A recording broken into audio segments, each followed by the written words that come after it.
Hello, this is Essentials of Marketing, Chapter 2. We're just gonna, no dilly-dallying, just gonna get right into it. This is always better if you follow along with your own book, because I do not want to get sued and have the book pages shown. Maybe I'll try that in another recording, but anyways. So, Chapter 2. Marketing Strategy Planning. There was a time when it didn't seem an exaggeration for Barnum and Bailey's ads to tout the circus as the greatest show on earth. For 100 years, circuses brought excitement and family entertainment to towns all over the country. Parents hardly noticed the hard benches they sat on as they watched their kids cheer for the acrobats, clowns, and animal acts. But by the 1980s, the popularity of traditional circuses was in decline, and many went out of business. You can imagine why this sad state of affairs would be a concern for Guy Liliberté, a stilt walker, accordion player, and fire eater, and others in his band of performers. But instead of bemoaning the demise of the circus, they saw an opportunity for a new kind of entertainment, and their idea gave birth to Cirque du Soleil. Butchered that pronunciation for sure. Their new style of circus still traveled to audiences and set up a big top tent, but costly and controversial animal acts were eliminated. Instead, the entertainment focused on an innovative combination of acrobatics, music, and theater. This more sophisticated offering appealed to adults. Importantly, adults were willing to pay more for tickets when the show targeted them and not just kids, especially when the traditional circus benches were replaced with more comfortable seats. Cirque du Soleil quickly struck a chord with audiences, and soon the producers were developing new shows and expanding tours to reach new markets. La Liberté recognized and built on this breakthrough opportunity. At any one time, about a dozen different Cirque du Soleil shows travel across Europe, Asia, Australia, and North and South America. Each show performs in a host city from 2 weeks to 3 months. 10 other Cirque shows have permanent homes and target tourists visiting New York City, Las Vegas, Nevada, Orlando, Florida, and Riviera Maya, Mexico. Each of the shows has a unique theme. For example, OVO looks at the world of insects. Messi 10 is loosely based on the life of Argentinian soccer star Lionel Messi. And Bazaar presents an eclectic lab of infinite creativity. When considering new shows, Cirque evaluates each idea on its creativity, uniqueness, and likelihood of becoming a blockbuster. New shows can take more than 5 years and $100 million to develop. Cirque anticipates recouping these development costs over each show's planned 10-year run. Some shows pay back even quicker. Michael Jackson, The Immortal World Tour was a big hit, selling more than $140 million in tickets in its first full year on the road. That show's successes led to the development of Michael Jackson 1, now based in Las Vegas. As all of this suggests, Cirque du Soleil's marketing managers constantly evaluate new opportunities. Some opportunities, like its theme park in Nuevo Vallarta, Mexico, diversify Cirque's product line. A new product designed to attract customers who probably wouldn't go to a traditional performance. The theme park offers an immersive experience where visitors are literally part of the show. Not every opportunity makes it to market, however. Cirque thought its own women's clothing line could appeal to its biggest fans, but this idea was later screened out. Cirque also reaches new customers through television specials, DVDs, and online streaming. These small screen shows generate additional revenue while giving customers a taste of Cirque du Soleil, whetting their appetite for a live show. Once customers see a live Cirque du Soleil show, they want to see more. So, Cirque advertises to encourage customers to see that first show. Ads in airline magazines target travelers heading to cities with permanent shows. Traveling shows are heavily advertised in local media. Publicity and word of mouth are also important. Cirque du Soleil knows customers who love the shows will come back again and again. Cirque's marketing managers often use digital tools, both because they are effective with their target market and because they can more easily track and analyze the results. For example, Cirque knows that its biggest fans will download an app to stay informed. The app also tells Cirque when those customers are in Las Vegas. Then Cirque knows to remind those customers to attend a show. Cirque collects data from its social media sites, including Instagram, YouTube, and Facebook. By analyzing these data, Cirque learned that its biggest fans wanted more backstage stories about performers and makeup specialists. So, it created video stories and posted them on social media where fans liked and shared them with friends. Cirque offers special packages to different groups of customers. For example, it offers lower price family packs and premium packages for customers wanting a post-show meet and greet with performers. Cirque du Soleil's managers take social responsibility seriously. Within just a few years of its founding, the company adopted policies for community, social, and cultural action. In its 2017 to 2020 corporate social strategy, Cirque's CEO expresses pride that the company uses its creative powers to make the world better. One part of that strategy focuses on making a difference in the lives of young people and encouraging them to change the world. To help achieve that goal, Cirque du Soleil donates 500 tickets to at-risk youth in each city it visits. Although Barnum and Bailey's Greatest Show on Earth has folded its tent, Cirque du Soleil's success inspired new competitors with similar entertainment fare. The lumberjack-themed Cirque Alphonse and its chainsaw jugglers tour across multiple continents. A former Cirque director started the aquatic-themed Le Rêve in Las Vegas. The well-known Cirque du Soleil brand name still goes the trope a competitive advantage when it introduces new shows. This carefully crafted marketing mix generates ticket sales totaling about $1 billion a year. Learning objectives. Marketing managers at Cirque du Soleil make many decisions as they develop marketing strategies. Making good marketing strategy decisions is never easy, yet knowing what basic decision areas to consider helps you plan a more successful strategy. This chapter will get you started by giving you a framework for thinking about marketing strategy planning, which is what the rest of this book is all about. When you finish this chapter, you should be able to 1. Understand what a marketing manager does. 2. Know what marketing strategy planning is and why it is the focus of this book. 3. Understand target marketing. 4. Be familiar with the 4 P's in a marketing mix. 5. Know the difference between a marketing strategy, a marketing plan, and a marketing program. 6. Understand what customer lifetime value and customer equity are and why marketing strategy planners seek to increase them. 7. Be familiar with the text framework for marketing strategy planning. 8. Know 4 broad types of marketing opportunities that help in identifying new strategies. 9. Understand why strategies for opportunities in international markets should be considered. 10. Understand the important new terms shown in red. The management job in marketing. In Chapter 1, you learned about the marketing concept, a philosophy to guide the whole firm toward satisfying customers at a profit. From the Cirque du Soleil case, it's clear that marketing decisions are very important to a firm's success. Let's look more closely at the marketing management process. The marketing management process is the process of 1. Planning marketing activities, 2.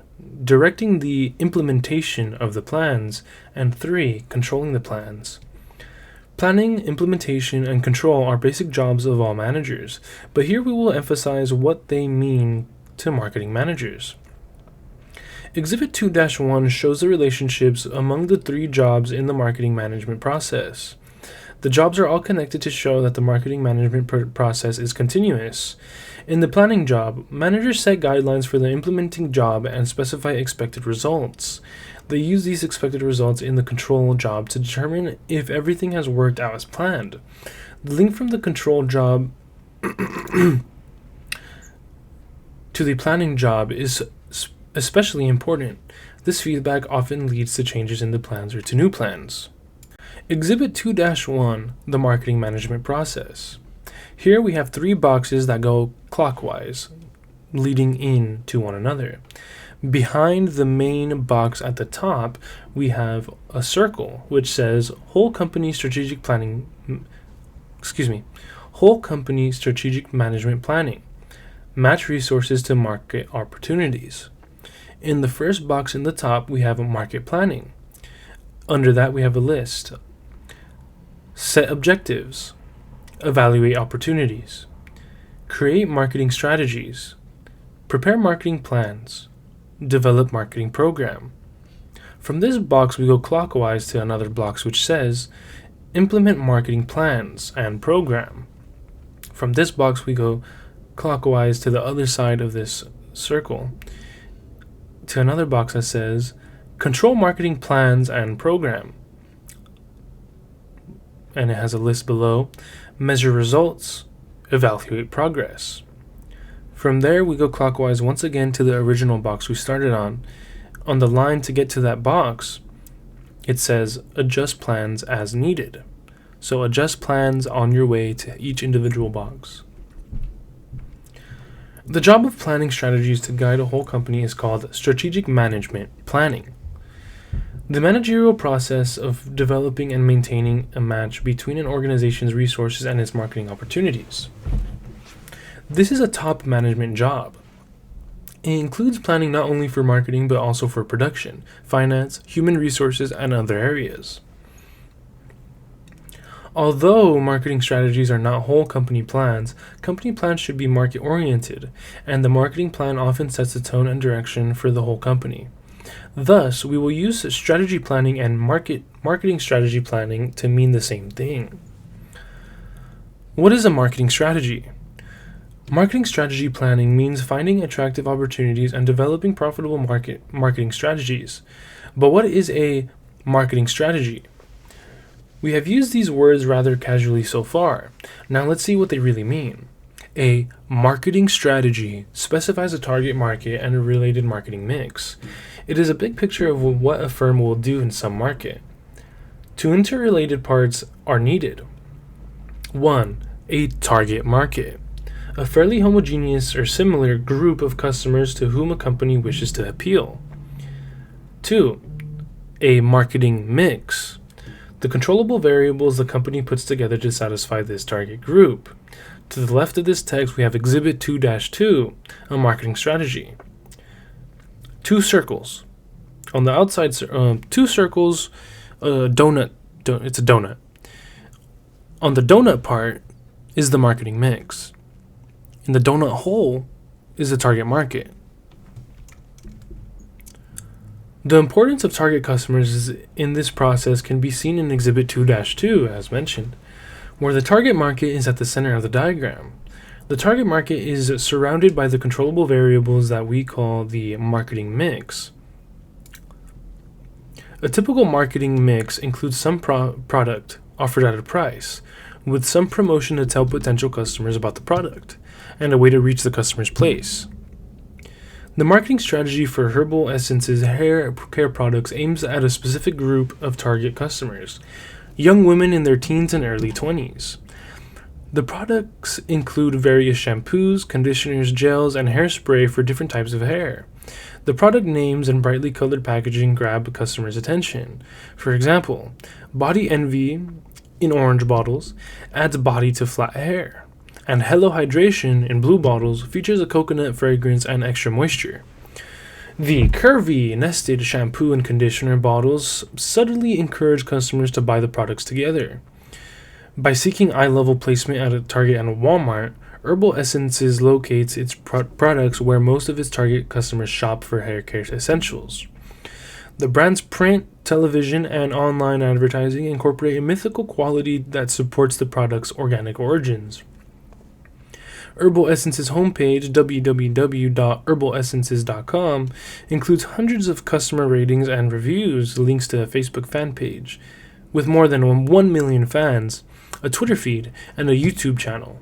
The shampoo and conditioner retail for $3 to $8 a bottle, with occasional dollar off coupons to encourage new customer trial.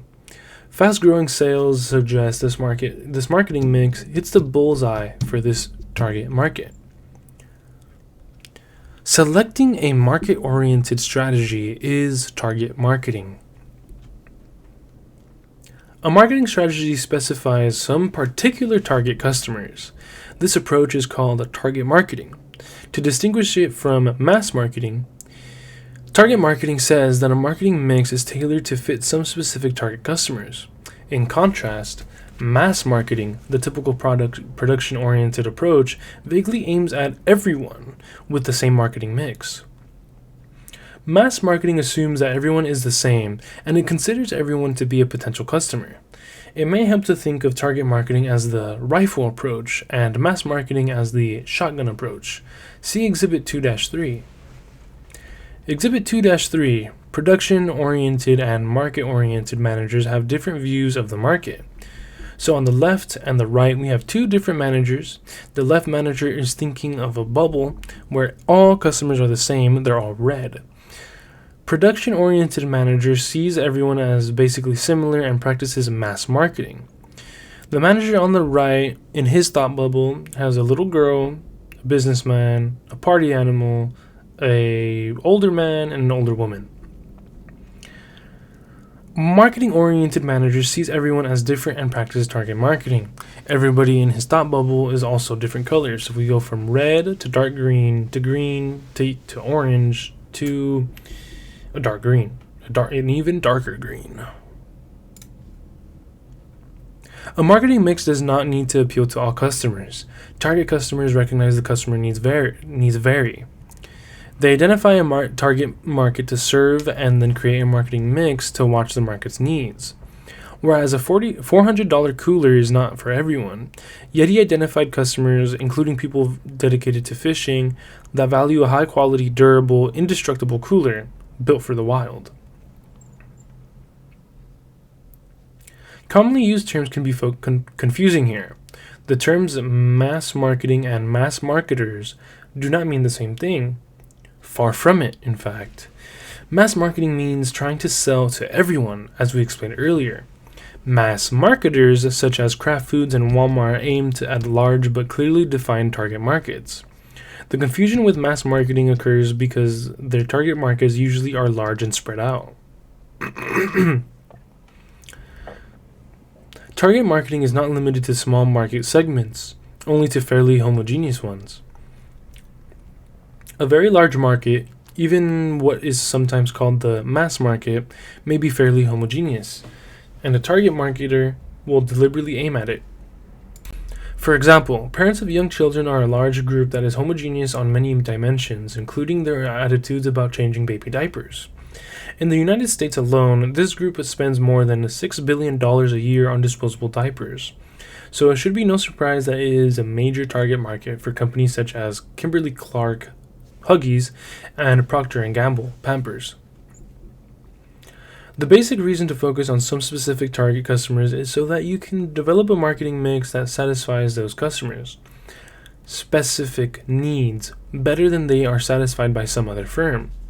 For example, E-Trade uses a website, www.etrade.com, to target knowledgeable investors who want a convenient, low-cost way to buy and sell stocks online without a lot of advice or pressure from a salesperson.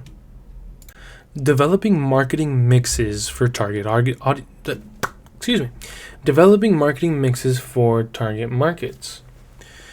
There are many possible ways to satisfy the needs of target customers. A product might have many different features. It could be sold directly to customers via the internet, offered only in stores, or both.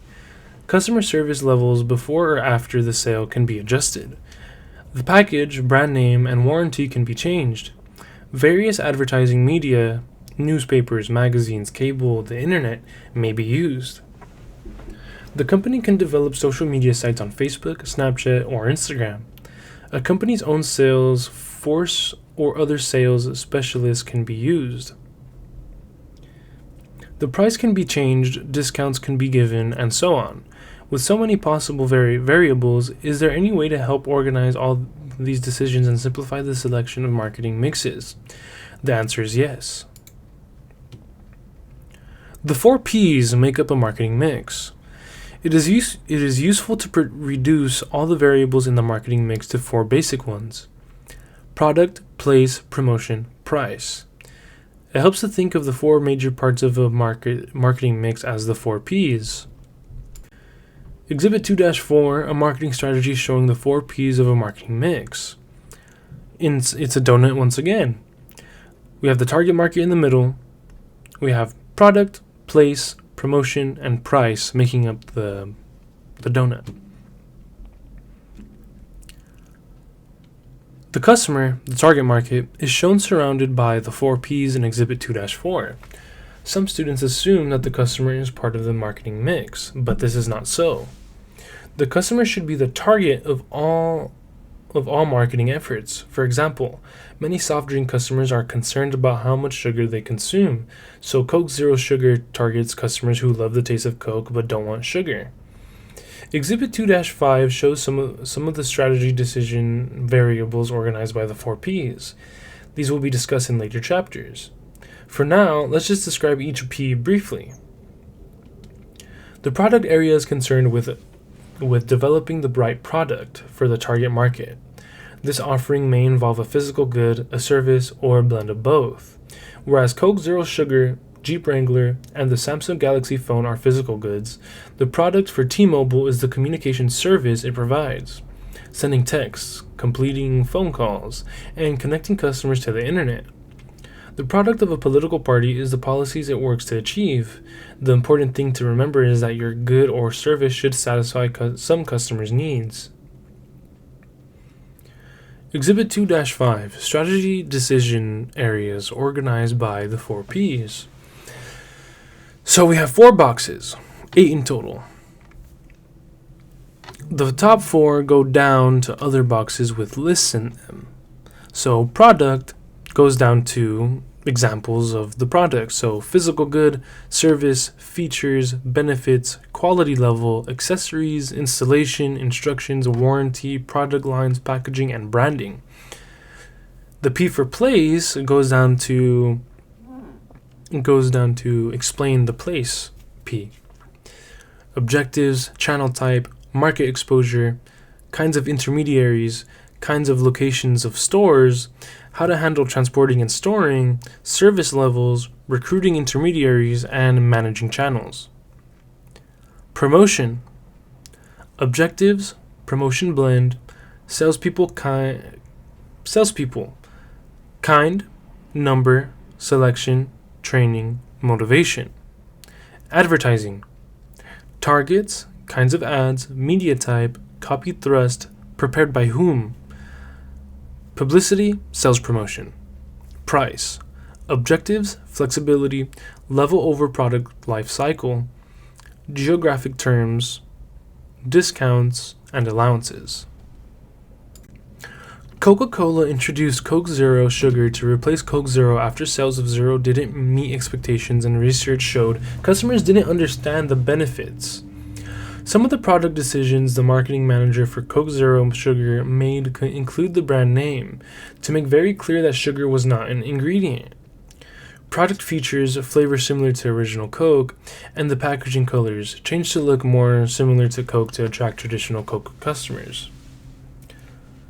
Place is concerned with all the decisions involving in getting the right product to the target market's place.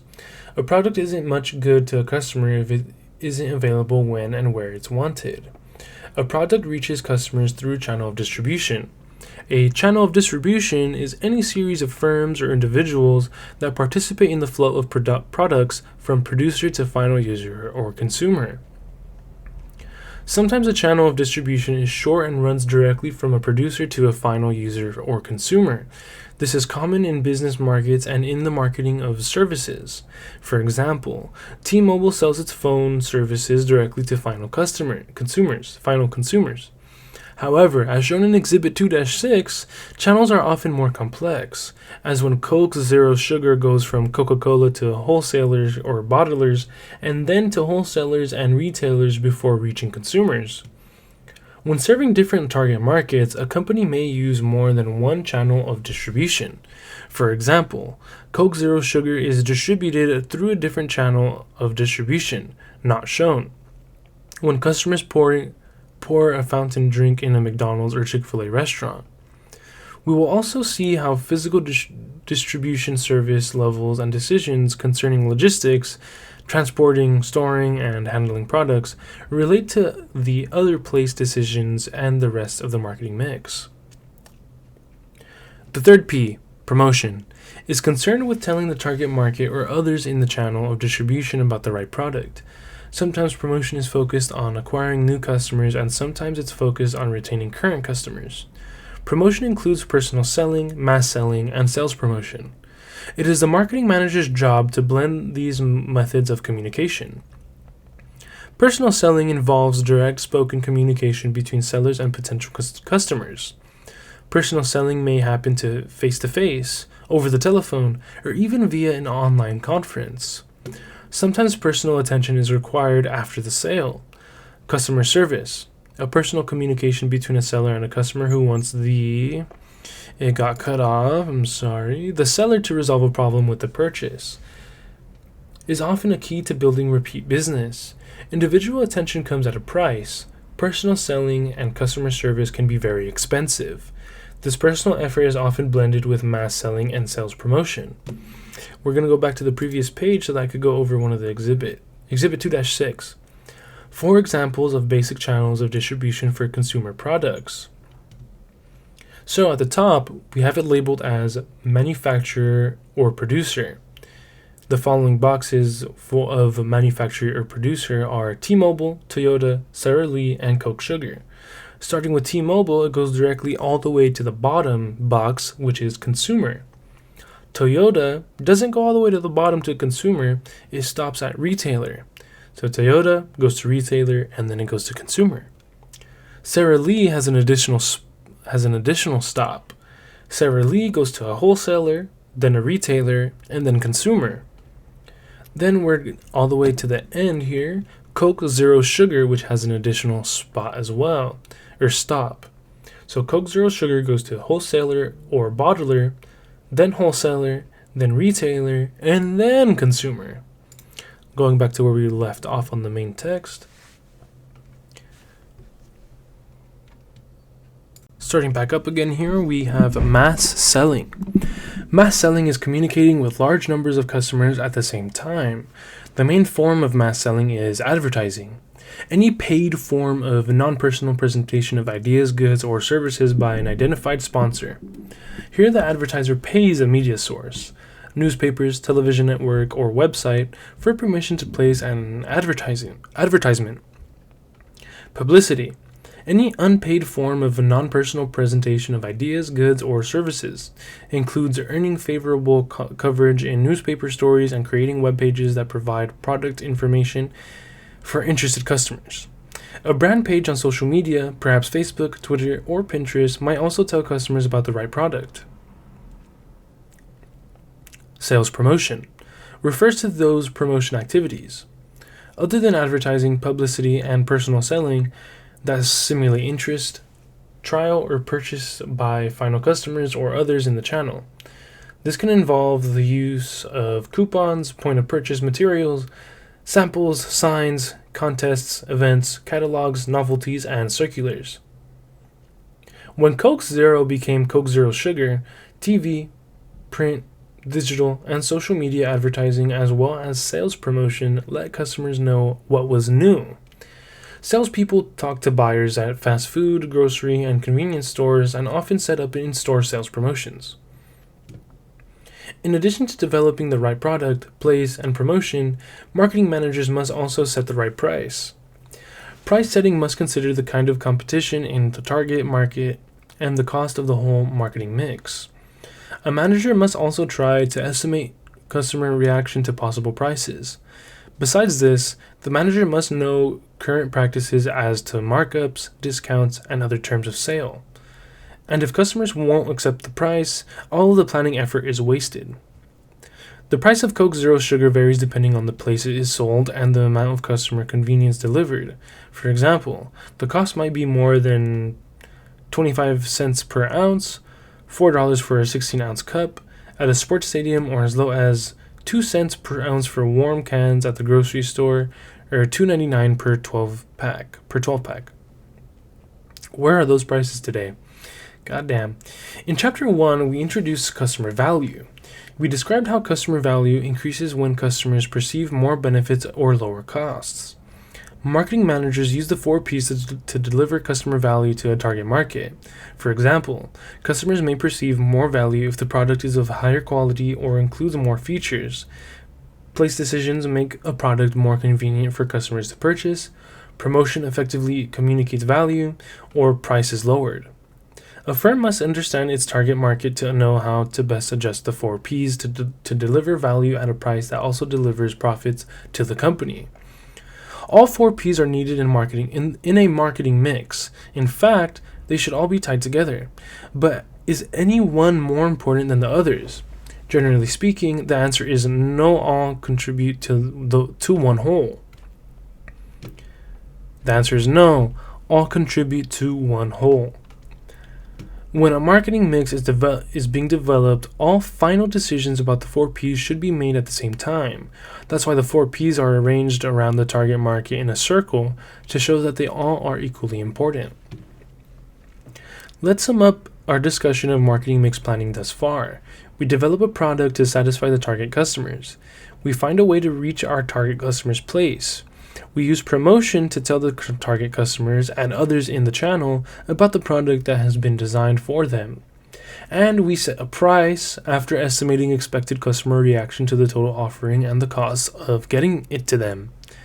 Together, a marketing mix should deliver customer value for the target market. It is important to stress and cannot be overemphasized that selecting a target market and developing a marketing mix are interrelated. Both parts of a marketing strategy must be decided together. It is strategies that must be evaluated against the company's objectives, not alternative target markets or alternative marketing mixes. Ethical dilemma. What do you think?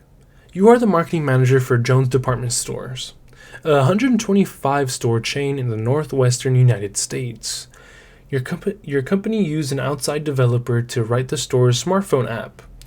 The developer just added some new location-based features. For example, customers can enter their favorite Jones store location into the app. When customers shop at the store, they can open the app to find a map of the store's layout. The store can also deliver coupons to customers while they shop in the store. The app knows they are there. The developer also points out another feature. He tells you that another major retailer shows customers different prices on the app, depending on whether the customer is in the store or not. So, for example, the app might show the price of a particular sweater as $79 while in the store, matching the price tag in the store, but when a customer who is not in the store looks at the same sweater on the app, the price would be lower, say $59. This other retailer found that in-store customers are much less price sensitive than online shoppers. Online shoppers can click somewhere else and buy, so Jones could offer more discounts to online shoppers compared to those in the store. Because the app knows when a customer is in the store, higher prices can be shown there. When the customer is using the app away from the store, lower prices could be shown. Jones can decide which products have lower online prices and how much to discount the price. This helps the store maximize profits. After all, why give customers a discount if they are willing to pay full price? Would you recommend including this feature on the new version of the app? How would customers paying the higher price feel if they found out the other customers paid lower prices? Explain. I'm gonna be honest, I would probably want to do what the developer is suggesting, but that's not very ethical, is it? No, it is not. So, can't do that. The needs of a target market often virtually determine the nature of an appropriate marketing mix, so marketers must analyze their potential target markets with great care. This book will explore ways to identify attractive market opportunities and develop appropriate strategies. Let's look at the strategy planning process more closely in the classic case of Jeff Silverman and Toddler University, TU Inc., Incorporated, a shoe company he started. During high school and college, Silverman worked as a salesperson at local shoe stores. He also gained valuable experience during a year working for Nike. From these jobs, he learned a lot about customers' needs and interests. He also realized that some parents were not satisfied when it came to finding shoes for their preschool children. Silverman saw there were many different types of customers for baby shoes, each group with a different set of needs. From his observations, there was one market that was underserved. These attentive parents wanted shoes that met a variety of needs. They wanted shoes to be fun and fashionable and functional. They didn't want just a good fit, but also design and materials that were really right for baby play and learning to walk. These well-informed, upscale shoppers were likely to buy from a store that specialized in baby items.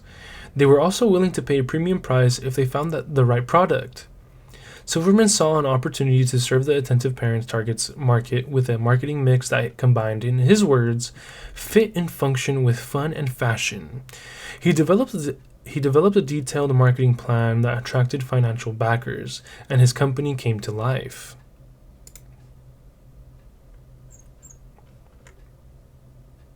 Silverman contracted with a producer in Taiwan to make shoes to his specs with his Toddler University brand name.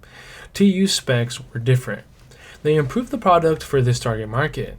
Unlike most rigid high-topped infant shoes, TU shoes were softer with more comfortable rubber soles. The shoes were stitched rather than glued, so they lasted longer and included an extra wide opening so the shoes slipped more easily into squirming feet. A patented special insert allowed parents to adjust the shoe's width. The insert also helped win support from retailers. With 11 sizes of children's shoes and 5 widths, retailers usually stocked 55 pairs of each style. TU's adjustable width reduced the stocking requirements, making the line more profitable than competing shoes. TU's product and place decisions worked together to provide customer value and also to give TU a competitive advantage. For promotion, TU's print ads featured close-up photos of babies wearing the shoes and informative details about their special benefits. Creative packaging promoted the shoe and attracted customers in the store. For example, TU put one athletic-style shoe in a box that looked like a gray gym locker. TU also provided stores with shoe rides, electric-powered rocking replicas of its shoes. The rides attracted kids to the shoe department, and because they were coin-operated, they paid for themselves in a year. TU priced most of its shoes at $35 to $40 a pair. This is a premium price, but the attentive parents typically have smaller families and are willing to spend more on each child. In just 4 years, TU's sales jumped from $100,000 to more than $40 million.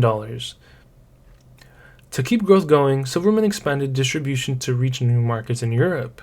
To take advantage of TU's relationship with its satisfied target customers, TU expanded its product line to offer shoes for older kids.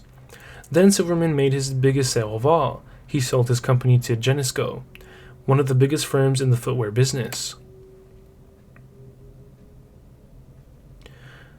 Toddler University's marketing strategy was successful because it developed a distinctive marketing mix that was precisely relevant to the needs of its target market. The marketing plan guides implementation and control. As the Toddler University case illustrates, a marketing strategy sets a target market and its marketing mix. It is a big picture of what a firm will do in some market. A marketing plan goes farther. A marketing plan is a written statement of a marketing strategy and the time-related details for carrying out the strategy. It should spell out the following in detail. 1. What marketing mix will be offered? To whom, that is the target market, and for how long? 2. What company resources, shown as costs, will be needed at what rate month by month, perhaps? And 3, what results are expected? Sales and profits, perhaps monthly or quarterly, customer satisfaction levels, and the like. The plan should also include some control procedures so that whoever is to carry out the plan will know if things are going wrong. This might be something as simple as comparing actual sales against expected sales with a warning flag to be raised whenever total sales fall below a certain level. Appendix D provides a sample marketing plan for a veterinary clinic. At the end of each chapter, there is an exercise titled Marketing Planning for a Hillside Veterinary Clinic that introduces you to aspects of a marketing plan as related to the topics in that chapter. This gives you a step-by-step way to learn how chapter concepts apply to marketing planning and to develop your plan building skills as you progress through the text. In Chapter 19, we review all of the elements in a marketing plan. At that point, you will have learned about all of the major strategy decisions areas. Exhibit 2-5 and how to blend them into an innovative strategy. Campbell's Soup Company develops different soups and related marketing mixes for the specific needs of different target markets. Customers looking for a soup that fills them up choose from the Campbell's Chunky line. Campbell's Soup on the Go offers convenience, and hashtag M4BW Campbell's, well, yes, soups feature clean, simple, and nutritious ingredients. After a marketing plan is developed, a marketing manager knows what needs to be done. Then the manager is concerned with implementation, putting marketing plans into operation. Strategies work out as planned only when they are effectively implemented. Many operational decisions, short-run decisions to help implement strategies may be needed. Managers should make operational decisions within the guidelines set down during strategy planning. They develop product policies, place policies, and so on as part of strategy planning. Then operational decisions within these policies probably will be necessary, while carrying out the basic strategy. Note, however, that as long as these operational decisions stay within the policy guidelines, managers are making no change in the basic strategy. If the controls show that operational decisions are not producing the desired results, however, the managers may have to reevaluate the whole strategy, rather than just working harder at implementing it. It's easier to see the difference between strategy decisions and operational decisions if we illustrate these ideas using our toddler university example. Possible 4Ps, or basic strategy policies, are shown in the left-hand column in Exhibit 2-7, and examples of operational decisions are shown on the right-hand column. It should be clear that some operational decisions are made regularly, even daily, and such decisions should not be confused with planning strategy. Certainly, a great deal of effort can be involved in these operational decisions. They might take a good part of the sales or advertising manager's time, but they are not the strategy decisions that will be our primary concern. Going back up here, higher up on the page, we're going to review Exhibit 2-7, Relation of Strategy Policies to Operational Decisions for a Baby Shoe Company. So this table has 3 columns in total and 5 rows. The first row has the titles of each column: marketing mix decision area, strategy policies, and likely operational decisions. I'm going to be reading all of the rows from left to right. Bear in mind that the first column is marketing mix precision area, second is strategy policies, and third is likely operational decisions. So first on marketing mix decision area is production, and strategy policies are carry as limited a line of colors, styles, and sizes as will satisfy the target market. Going on to likely operational decisions, add, change, or drop colors, styles, and or sizes as customer tastes dictate. Starting again in marketing mix decision area, place. Strategy policies. Distribute through selected baby products retailers that will carry the full line and provide good in-store sales support and promotion. Going over to likely operational decisions. In market areas where sales potential is not achieved, add new retail outlets and/or drop retailers whose performance is poor. Next marketing mix decision area. Promotion. Strategy policies. Promote the benefits and value of the special design and how it meets customer needs. Likely operational decisions. When a retailer hires a new salesperson, send current training package with details on product line, increase use of local newspaper print ads during peak demand periods, e.g. before holidays. Marketing mix decision area. Price. Strategy policies. Maintain a premium price, but encourage retailers to make large volume orders by offering discounts on quantity purchases. Likely operational decision for that is offer short-term introductory price or deals to retailers when a new style is first introduced. Going back to the main text, our focus in this text is on developing marketing strategies, but eventually marketing managers must control the marketing plans that they develop and implement. The control job provides feedback so managers can change marketing strategies or better meet customer needs. To maintain control, a marketing manager uses a number of analytical tools to learn more about customers and their buying habits, and how they respond to changes to a firm's marketing mix. In Chapter 19, we examine control of whole marketing plans in a bit more detail, yet marketing managers are often looking to measure specific customer activities along the customer's path toward making a purchase. This can help managers to make better segmenting, positioning, or marketing mix decisions. In Chapter 1, we introduced the term marketing metrics. Marketing metrics are used to perform marketing analytics, the practice of measuring, managing, and analyzing marketing performance to maximize its efficiency and effectiveness. Marketing managers have access to more and more data, especially when customers use computers and mobile devices to research and make purchases. This behavior can be tracked, compiled, and used for marketing analytics. Throughout the text, we will discuss how these new technologies are used and also explore the ethical and legal questions they raise.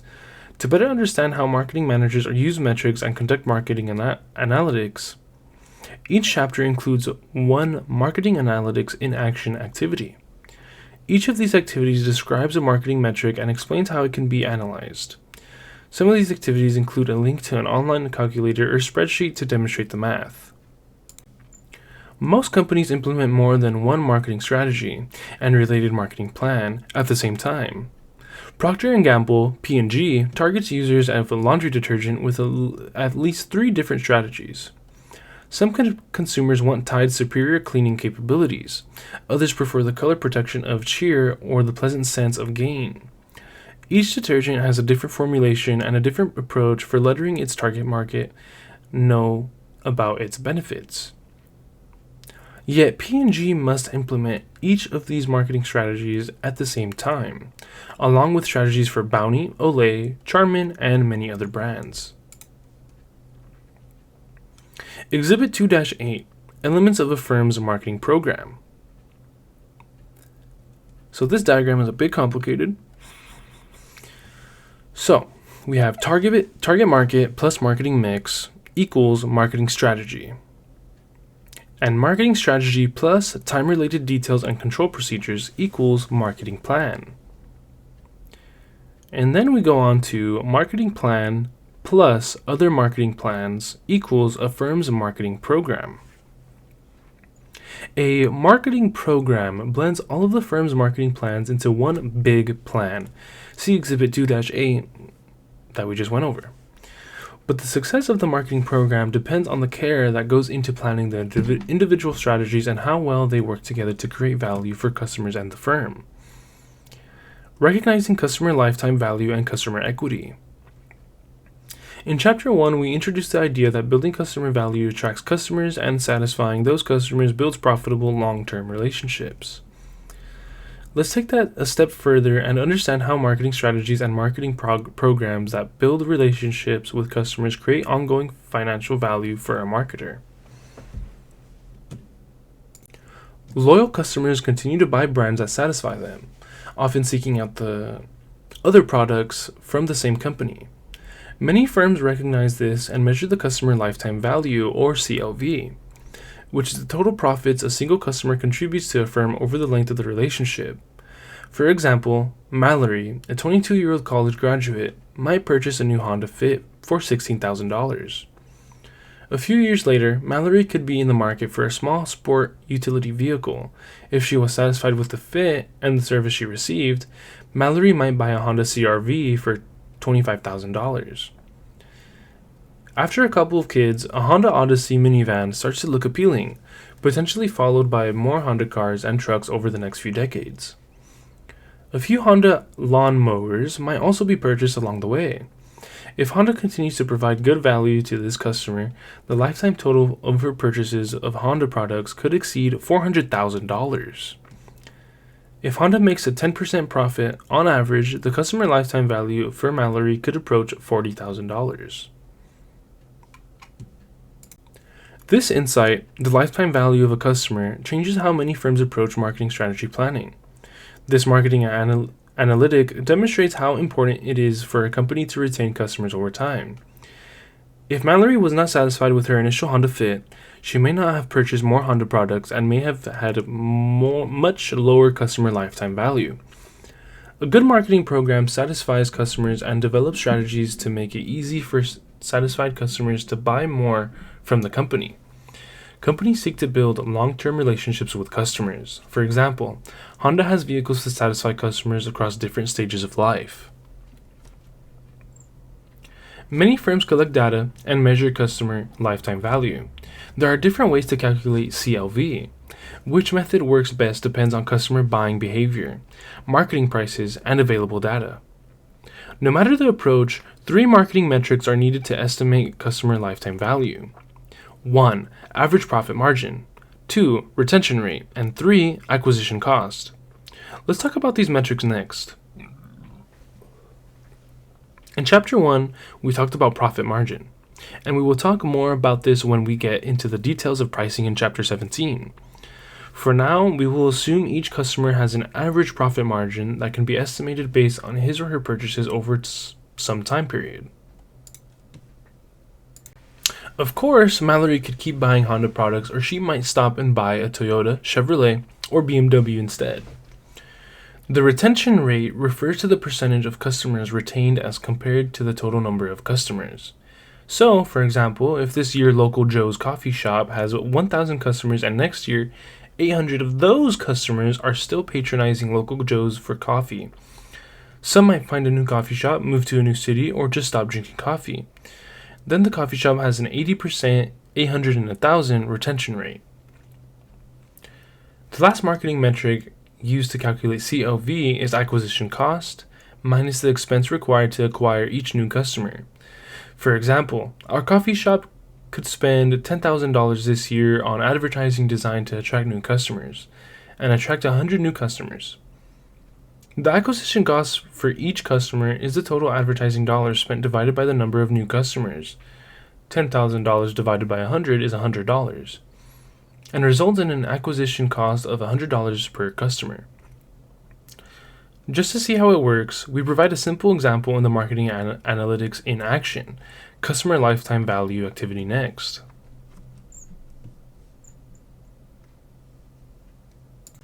Marketing analytics in action, customer lifetime value. Many firms use marketing metrics to calculate customer lifetime value, CLV. Recall that CLV is the total stream of purchases that a customer could contribute to the company over the length of the relationship. To better understand how CLV is calculated, let's walk through an example. Consider Local Joe's, a small coffee shop in the lake in a mid-sized town in Minnesota. The owner, Joe, wonders how valuable one of his regular customers is and how important it is for the customer retention. He defines regular customers as those coming in at least once a week for more than a few months. Reading about CLV, Joe learns that he needs a few numbers to get started. He estimates that these numbers from data and his knowledge of his customers. 1. Average profit margin per customer per year. M. estimated at $250 per year. 2. Retention rate, R, estimated at 60%. 3. Acquisition cost, AC, estimated at $125 per customer. These numbers are entered into a CLV equation to estimate CLV. CLV equals M multiplied by R divided by 1 minus R, subtracted by AC. If we plug the numbers from 1 to 3 above into this equation, we estimate customer lifetime value as $250 per customer.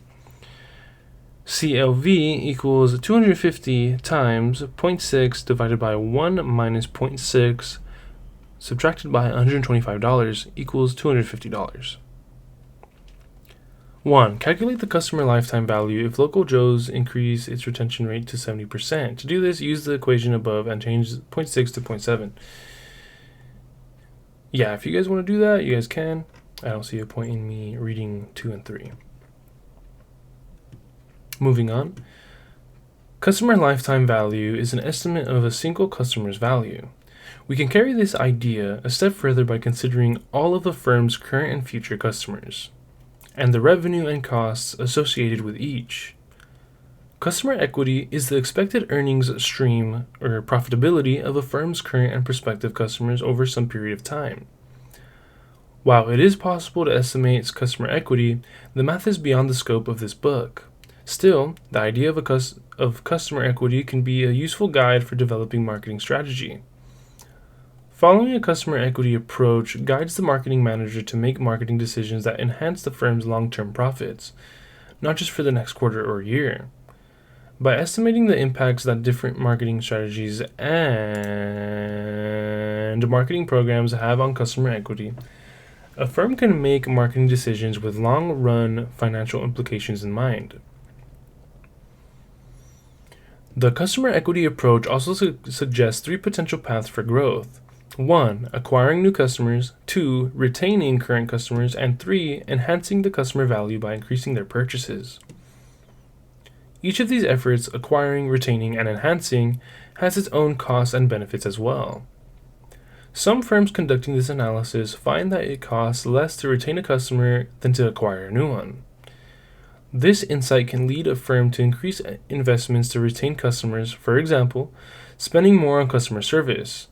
A marketing manager should evaluate the effectiveness of a marketing mix in achieving each of these objectives, considering long-term revenues and costs. Typically, a marketing plan includes different marketing strategies to address each of these goals. So, for example, a plan should recognize that as it acquires more customers, it will soon need to increase investments in customer retention because there will be more customers to retain. And that brings us to an example of Ali Bank. Ali Bank wants to grow its revenue and profitability from each customer, leading to greater customer equity. Ali Bank acquires many new customers who seek higher interest rates on their savings accounts. See the first advertisement. Those interest rates and Ali's 24 hours a day, 7 days a week telephone customer service help the bank retain customers. As an online bank, customers regularly visit the bank's website. Customer equity also grows when current customers buy other products from a company. Ali enhances customer equity when customers purchase additional financial services from Ali, including CDs, IRAs, and auto loans. Acquiring customers requires a marketing strategy that targets customers who are not currently using a firm's products. Retaining and enhancing customers are different efforts that target current customers and attempt to keep or grow their purchases. Consider Harry's, an online seller of shaving supplies. Customer acquisition. Harry's targets new customers with a special starter set that offers a razor handle, a few blades, and small bottle of shaving gel at a special price. Customer retention. Customers are automatically signed up for refills every few months, which serves as a strategy for retaining current customers. High-quality razors and blades at a low price also keep customers coming back. Enhanced customer value. Harry's added more products, including bar soap, body wash, and post-shave balm, and uses emails to encourage customers who buy its razors and blades to buy even more. This further enhances an individual's lifetime value in the portfolio of customers' equity. What are attractive opportunities? Effective marketing strategy planning matches opportunities to the firm's resources, what it can do, and its objectives, so what top management wants to do. Successful strategies get their start when a creative manager spots an attractive market opportunity. Yet, an opportunity that is attractive for one firm may not be attractive for another. Attractive opportunities for a particular firm are those that the firm has some chance of doing something about, given its resources and objectives. Throughout this book, we will emphasize finding breakthrough opportunities that help innovators develop hard-to-copy marketing strategies that will be very profitable for a long time. That's important because there are always imitators who want to share the innovators' profits, if they can. It's hard to continuously provide superior value to target customers if competitors can easily copy your marketing mix. Even if a manager can't find a breakthrough opportunity, the firm should try to obtain a competitive I should be going to bed soon. To obtain a competitive advantage to increase its chances for profit or survival. Competitive advantage means that a firm has a marketing mix that the target market sees as better than a competitor's mix. A competitive advantage may result from efforts in different areas of the firm, cost-cutting in production, innovative R&D, more effective purchasing of needed components, or financing for a new distribution facility. Similarly, a strong sales force, a well-known brand name, or good dealers may give it a competitive advantage in pursuing an opportunity. Whatever the source, an advantage succeeds only if it allows the firm to provide superior value and satisfy customers better than some competitor. We're going to go back to the previous page to go over an example it provides about Uber. Uber discovered a breakthrough opportunity and developed a hard-to-copy marketing strategy. Uber's smartphone app connects people looking for rides with drivers who will pick them up and take them to their desired location. Uber is taking that strategy global. This ad targets new drivers in India, translating, "I earn even more than 90,000 rupees. I am an Uber driver partner." And now Exhibit 2-9, Overview of Marketing Strategy Planning Process. So we have a funnel that goes from external market environment all the way down to the 4 P's donut, as we saw earlier. So external market environment goes to customers, company, and competitors. Company goes through SWOT, and in between the customers, company, competitors, and the 4 P's donut is segmentation and targeting. Under that we have differentiation, and positioning. Continuing on the main text, Walgreens' source of competitive advantage emerges from being the largest drug retailing chain in the United States. The retailer operates 8,300 stores spread across all 50 states. Almost anywhere in the United States, consumers will find a Walgreens nearby. Many of Walgreens' target customers place a high value on convenience, making this source of competitive advantage particularly relevant. Because it would be costly to build as many stores, this strategy is hard for competitors to copy. You can see why a manager should seek attractive opportunities, but that doesn't mean that everyone does, or that everyone can turn an opportunity into a successful strategy. It's all too easy for a well-intentioned manager to react in a piecemeal way to what appears to be an opportunity. Then by the time the problems are obvious, it's too late. Developing a successful marketing strategy doesn't need to be a hit or miss proposition. And it won't be if you learn the marketing strategy planning process developed in this text.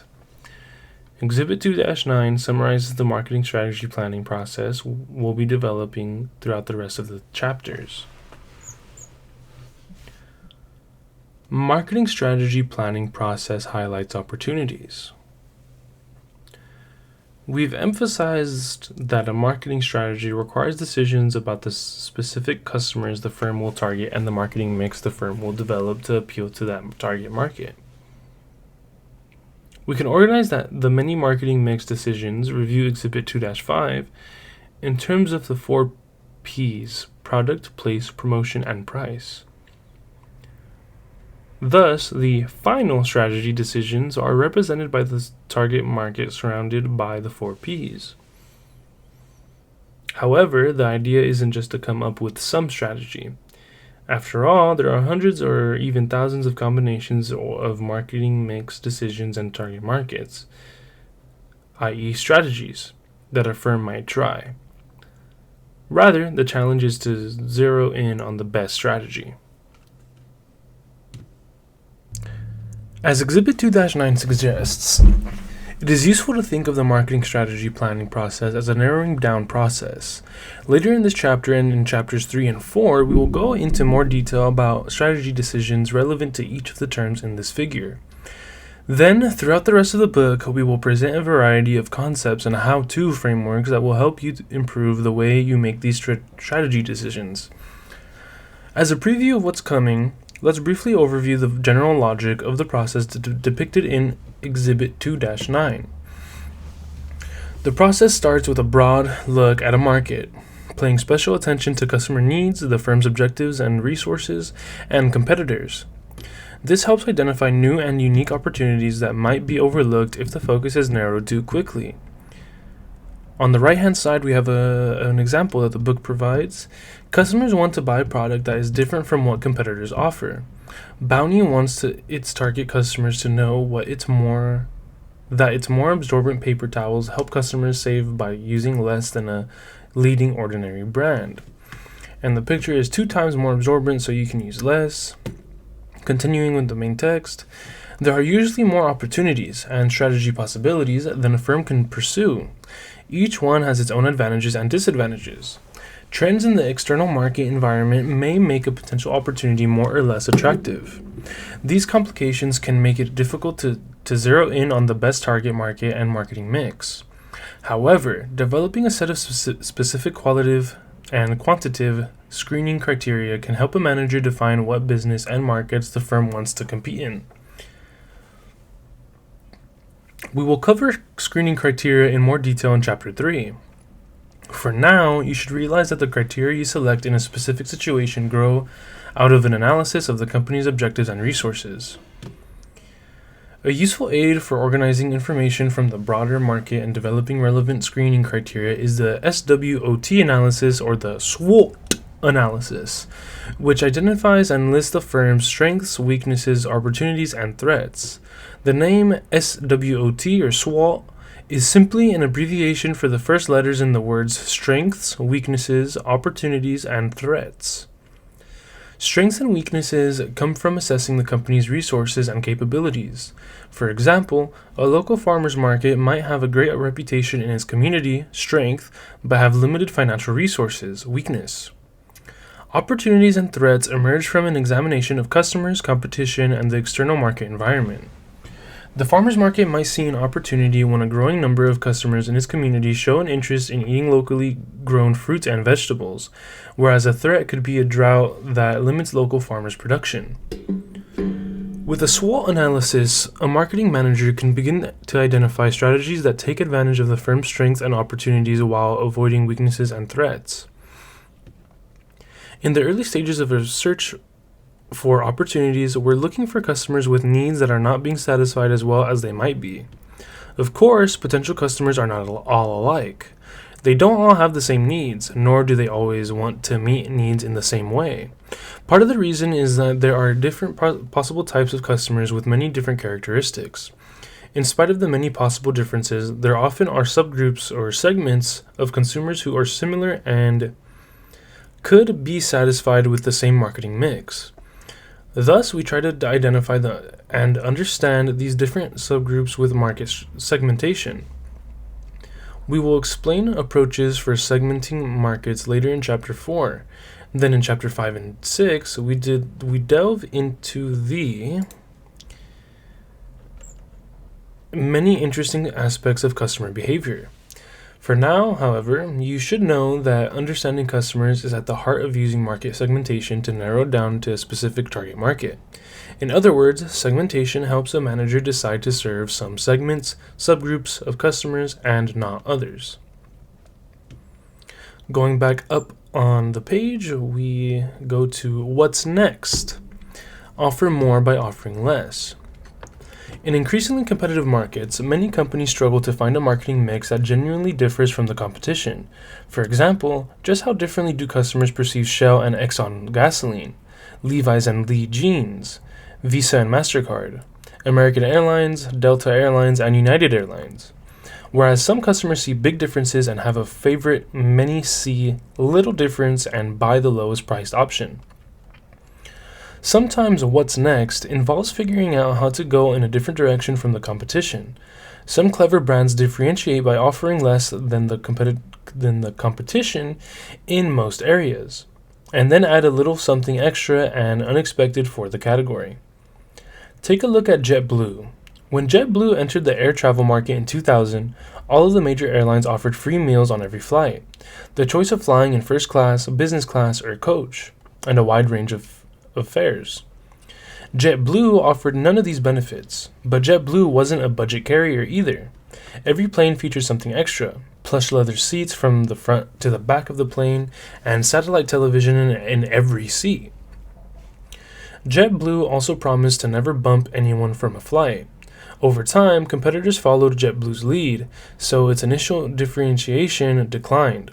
Yet many customers still see differences and remain loyal.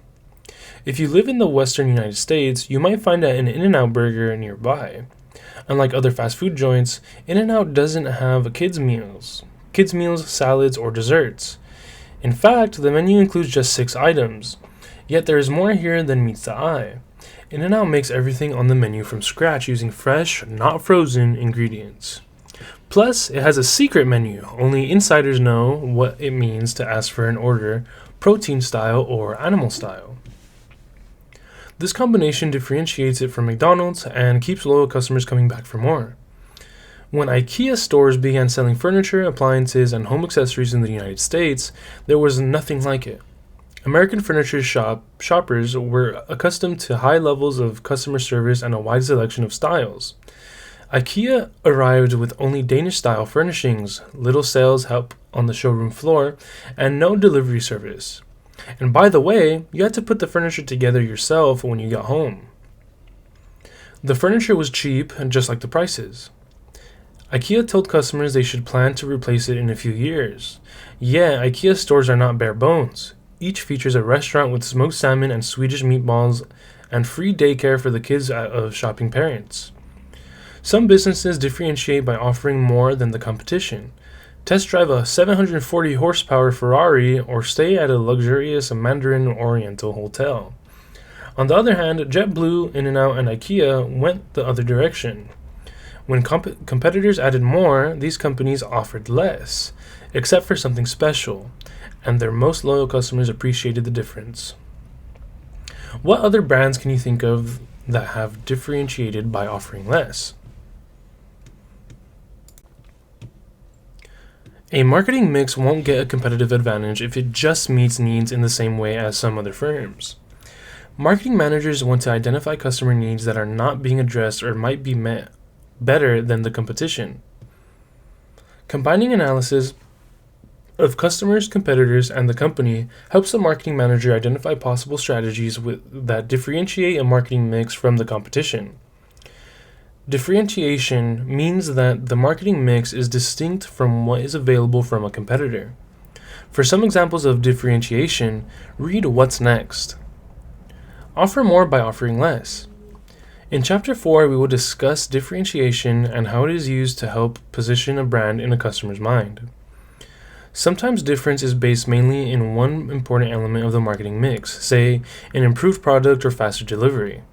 However, differentiation often requires that the firm fine-tune all of the elements of its marketing mix to the specific needs of a distinctive target market. Target customers are more likely to recognize differentiation when there is a consistent theme integrated across the 4P's decision areas.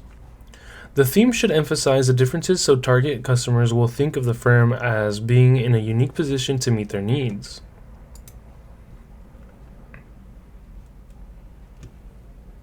The text provides another example with cottage cheese, Friendship Dairies. Friendship Dairies FD saw its mainstay cottage cheese product fall in sales as Greek yogurt became popular. An analysis of its traditional customers revealed that many now purchase superfoods like nuts and berries.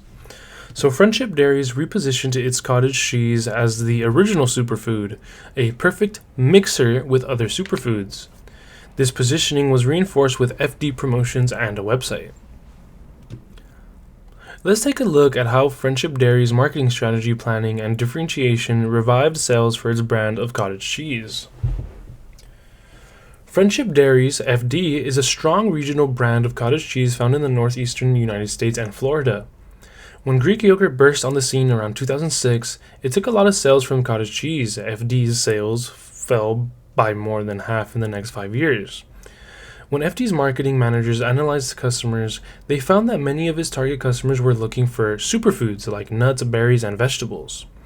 As a company, Friendship Dairies knew its cottage cheese had been a healthy food since FD started making it in 1917, so it repositioned the brand as the original superfood.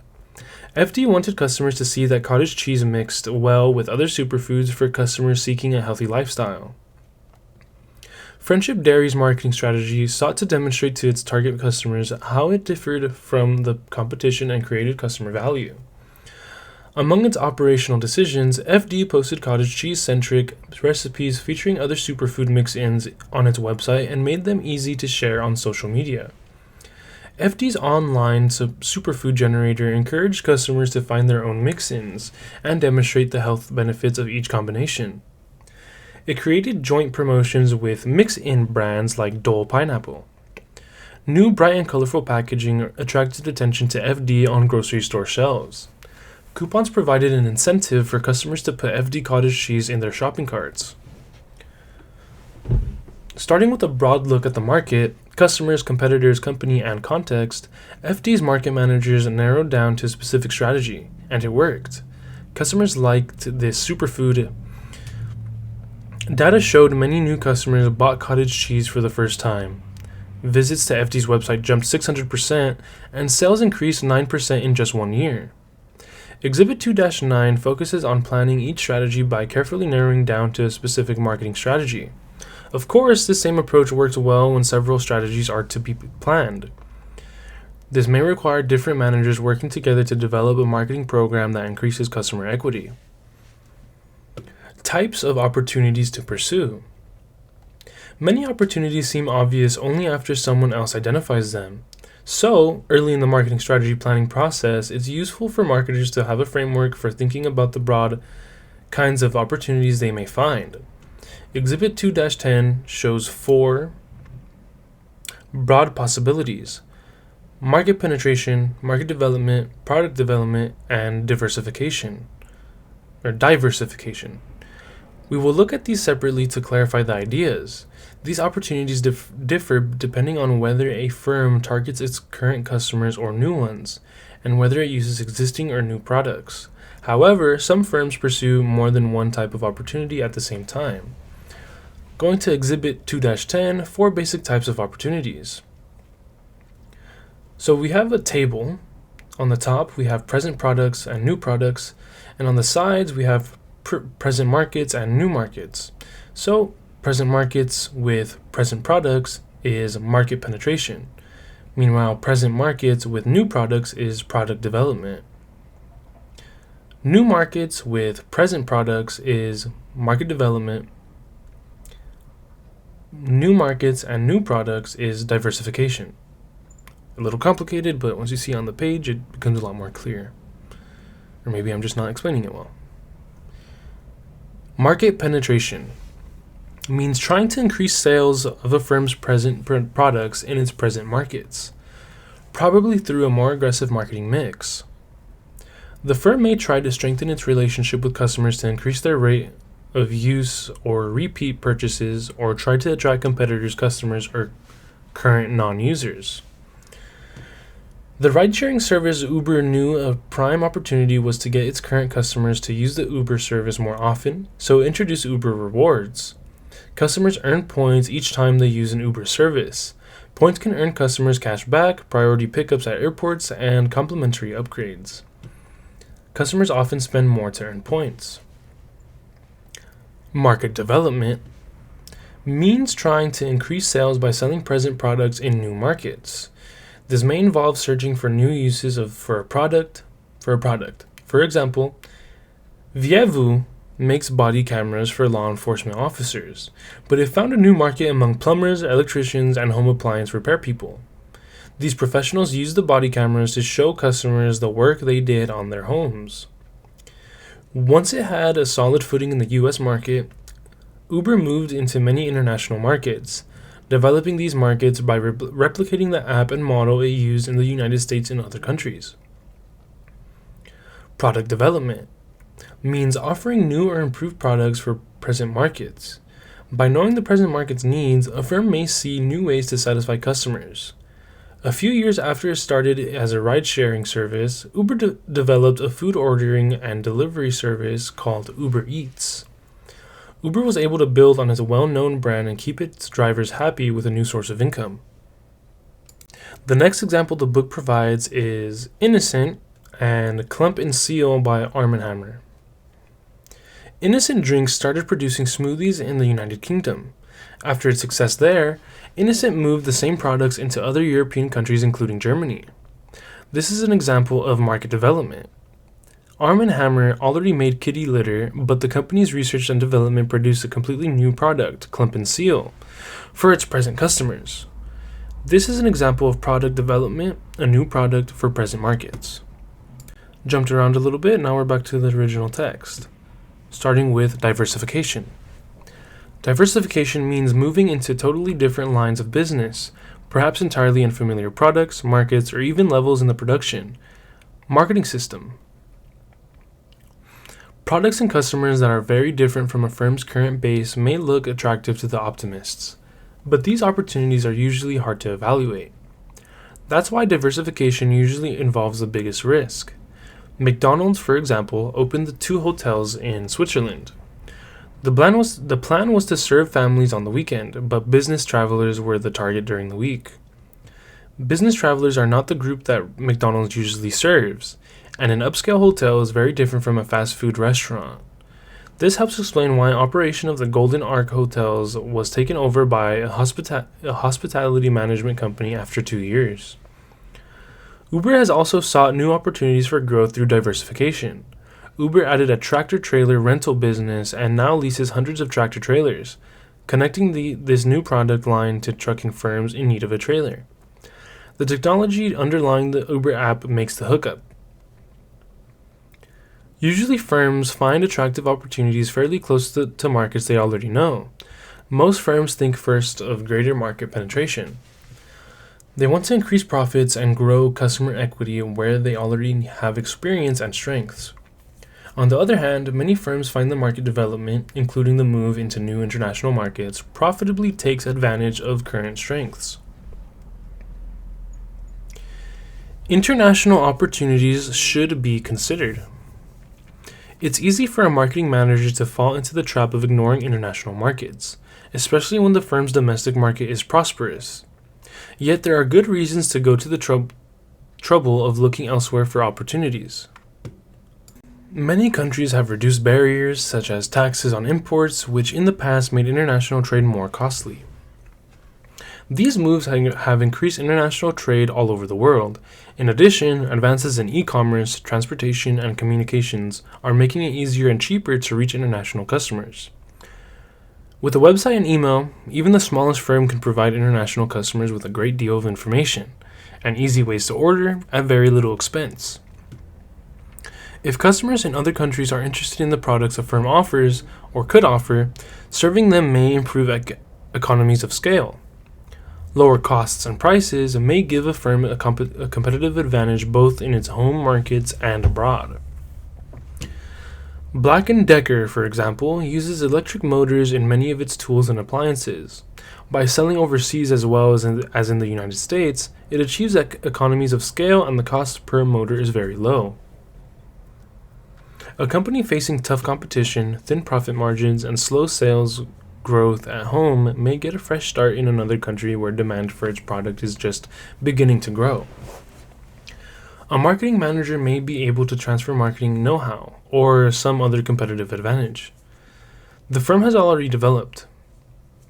Consider JLG, a Pennsylvania-based producer of equipment used to lift workers and tools at construction sites. Faced with tough competition, JLG's profits all but evaporated.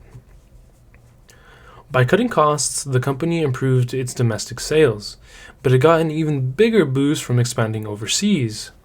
In the first 5 years, its international sales were greater than what its total sales had been before. Then, when JLG added distribution in China, international sales grew to be half of its business. JLG sales in Europe benefit from new safety rules that require workers to be on an aerial platform if they're working up high. JLG continues to enjoy global growth. Unfavorable trends in the market environment at home or favorable trends in other countries may make international marketing particularly attractive. For example, population growth in the United States has slowed and income is leveling off. In other places in the world, population and income are increasing rapidly. Many U.S. firms can no longer rely on the constant market growth that once drove increased domestic sales. Growth, and perhaps even survival, will come only by aiming at more distant customers. It doesn't make sense to casually assume that all of the best opportunities exist at home. Our next example that the textbook provides is a Levi's website in a Chinese Levi's website. A growing middle class and an interest in Western fashion are making China a more attractive opportunity for Levi's. Its Live in Levi's campaign, here showing a Chinese New Year celebration, is designed to reinforce the fun and rebellious image the brand wants to represent. Marketing managers should consider international opportunities, but risks are often higher in foreign markets. Many firms fail because they don't know the foreign country's culture. Learning foreign regulations can be difficult and costly. Political or social unrest makes it difficult to operate in some countries. Venezuela is a striking example. Current Venezuelan leaders have threatened to nationalize some international businesses that have located there. Careful planning can help reduce some of the risks, but ultimately, managers must assess both the risks and opportunities that exist in each international market. Hashtag M4BW. Marketing for a better world. International markets can be opportunities for making the world better. There are plenty of opportunities for companies to improve the quality of life in developing countries and still make a profit. For example, the French food company Danone has long had an interest in developing markets. In Brazil, it reformulated its best-selling cheese, reducing sugar and adding vitamins, to improve nutrition for Brazilian youth. In Bangladesh, Danone developed a nutrient-rich Danone yogurt for children. Norwegian fertilizer maker Yara helped launch a green revolution in the East African country of Tanzania. Yara led a public-private partnership to revitalize an area of Tanzania the size of Italy, making it more farming-friendly and boosting the incomes of small local farmers. Yara sells fertilizer and teaches better farming techniques. Many farmers have seen a 10-fold increase in crop yield since the program began, and Yara now holds a 50% market share in the country. There's a typo there. Now holds, it should be, and Yara now holds a 50% market share in the country. These kinds of win-win, good for a business and good for society, opportunities are at the heart of the marketing concept and marketing for a better world. Conclusion. This chapter introduces you to the basic decision areas involved in marketing strategy planning and explain the logic for the marketing strategy planning process summarized in Exhibit 2-9. In the remainder of this book, we'll rely on this exhibit as a way to highlight the organization of the topics we are discussing. In this chapter, you learn that the marketing manager must constantly study the market environment, seeking attractive opportunities and planning new strategies. You learned about the difference between target marketing and a target marketer. A marketing strategy specifies a target market and the marketing mix the firm will offer to provide the target market with superior customer value. A marketing mix has 4 major decision areas, the 4 Ps: product, place, promotion, and price. Controls are needed to ensure that the marketing plans are carried out successfully. If anything goes wrong along the way, continual feedback should cause the process to be started over again, with the marketing manager planning more attractive marketing strategies. Thus, the job of marketing management is one of continuous planning, implementation, and control. Strategies are not permanent. Changes should be expected as marketing conditions change. The chapter also introduced the ideas of customer lifetime value and customer equity. These concepts reinforce the importance of retaining customers by delivering superior customer value. The importance of building customer equity suggests different marketing strategies might aim at acquiring, retaining, and enhancing customers. Another framework suggested that the opportunities might be based on growing current customers and on developing new markets, new products, or both. There are usually more potential opportunities than a firm can pursue, so possible target markets must be matched with marketing mixes the firm can offer. This is a narrowing down process. The most attractive strategies, marketing plans, and whole marketing programs are chosen for implementation. Firms need effective strategy planning to survive in our increasingly competitive markets. The challenge isn't just to come up with some strategy, but to zero in on the strategy that is best for the firm given its objectives and resources, and taking into consideration its strengths and weaknesses and the opportunities and threats that it faces. To improve your ability in this area, this chapter introduces a framework for marketing strategy planning. The rest of this text is organized to deepen your understanding of this framework and how to use it to develop profitable marketing mixes for clearly defined target markets. After several chapters on analyzing target markets, we will discuss each of the 4 Ps in greater detail.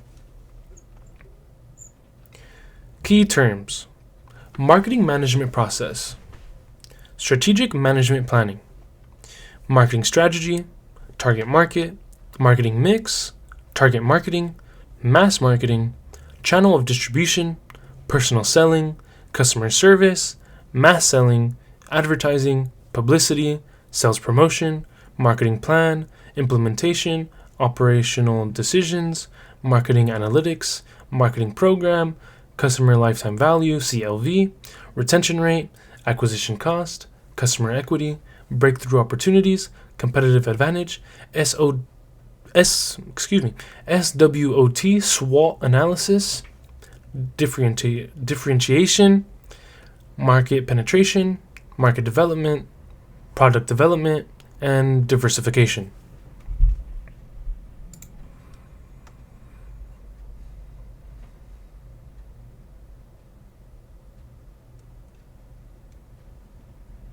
Alright, that's about it for this chapter. The rest of it is just questions and study cases and whatnot. Suggested cases, marketing analytics, data to knowledge. So just questions to do on your own time. That concludes chapter 2 of that concludes chapter 2 of this book. So sorry, Essentials of Marketing. And yeah, that's about it. Later.